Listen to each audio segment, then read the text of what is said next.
I felt worthless. I mean, I really felt useless, you know. I was sitting there going to law school classes, and I couldn't, and when I asked myself the question at the end of the day, why was I doing that, I couldn't answer the question.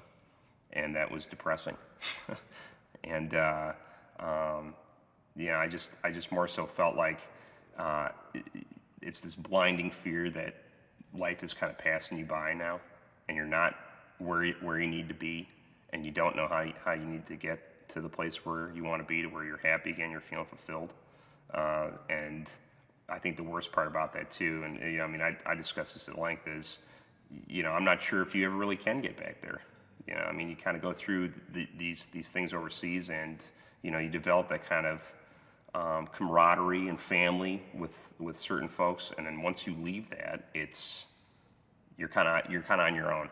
Even if you got a great family, which I do, great girlfriend, great friends, you're still always going to feel alone about that stuff, because there's nobody else on the planet who's going to understand that like the guys that you were there with. There just isn't. Not even other Marines.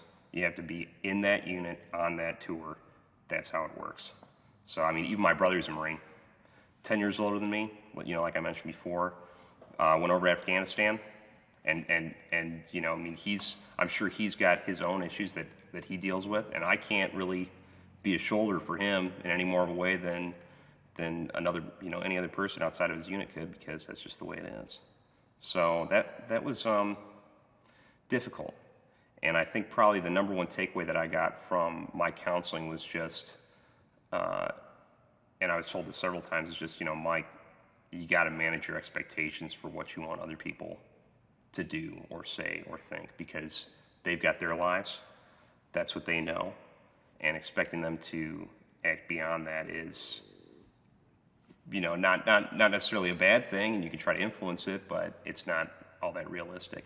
And that was a pretty sobering moment for me, you know. But really, I mean, it did kind of bring me to peace with a lot of stuff.